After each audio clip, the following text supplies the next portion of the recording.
Hello, Tony Auden here with your Get Ready Queensland severe weather outlook for March. We start the month with a cyclone warning issued for northern parts of the state. Please check the latest information from the Bureau of Meteorology, and of course I'll keep you updated on 7 News.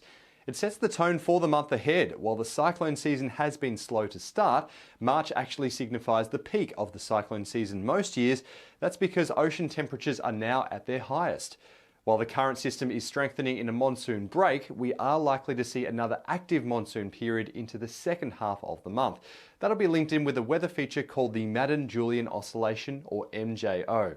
This is a tropical wave that travels around the equator every month or so and brings an increase in cloud and is often linked with an active monsoon.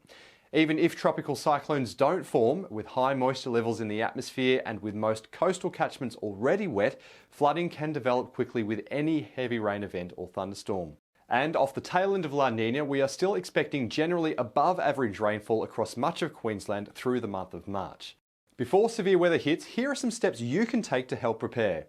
Tidy up the yard, trim any overhanging branches and secure any items that could get picked up in strong winds. That includes toys, outdoor furniture and trampolines. Review your household emergency plan. Keep your emergency kit stocked and talk to your insurer to make sure you're covered.